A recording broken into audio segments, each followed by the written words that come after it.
ഒരു വടക്കൻ വീരകഥ എന്ന ചിത്രത്തിൻ്റെ ഫസ്റ്റ് ഡേ കേരള കളക്ഷൻ അപ്ഡേഷനാണ് ഇന്നൊരു വീഡിയോ ഭാഗത്ത്.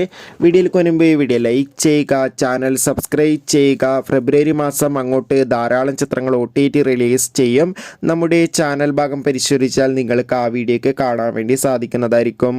മമ്മൂട്ടി, മാധവി, സുരേഷ് ഗോപി എന്നൊക്കെ പ്രധാന കഥാപാത്രങ്ങളായെത്തി ഇന്ന് ഫെബ്രുവരി 7-ാം തീയതി തിയേറ്ററുകളിൽ വീണ്ടും റിലീസിനെത്തുന്ന ചിത്രമാണ് ഒരു വടക്കൻ വീരഗാഥ.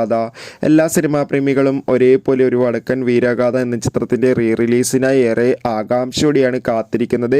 ഫൈനലി ചിത്രത്തിൻ്റെ ഏറ്റവും പ്രധാനപ്പെട്ട അപ്ഡേഷൻ പുറത്തുവന്നിരിക്കുകയാണ്. ചിത്രത്തിന് അത്യാവശ്യം മികച്ചൊരു ബുക്കിംഗ് ആണ് ഇന്ന് കേരളത്തിൽ നടക്കുന്നത്. അതുകൊണ്ട് തന്നെ റിലീസിലൂടെ മാത്രം ഇന്ന് ആദ്യ ദിവസം 30 ലക്ഷത്തിൻ്റെ അടുത്ത് വരെയെങ്കിലും കളക്ഷൻ നേടിയെടുക്കാൻ വേണ്ടി സാധിക്കുമെന്ന് ട്രാക്കിംഗ് റിപ്പോർട്ടുകൾ സൂചിപ്പിക്കുന്നുണ്ട്. എന്തായാലും ചിത്രം എത്രത്തോളം വിജയമാകുമെന്ന് കണ്ടു തന്നെ അറിയാം. എത്ര പേരാണ് ഒരു വടക്കൻ വീരഗാഥ എന്ന ചിത്രത്തിൻ്റെ റിലീസിന് വേണ്ടി കാത്തിരിക്കുന്ന കമൻറ്റ് ചെയ്യുക. കൂടുതൽ സിനിമാ വാർത്തകൾ പെട്ടെന്ന് ലഭിക്കാൻ വേണ്ടി നമ്മുടെ ചാനൽ ഇപ്പോൾ തന്നെ സബ്സ്ക്രൈബ് ചെയ്യാൻ വേണ്ടി ശ്രമിക്കുക. അടുത്തൊരു വീഡിയോയിൽ കാണും വരെ ബൈ.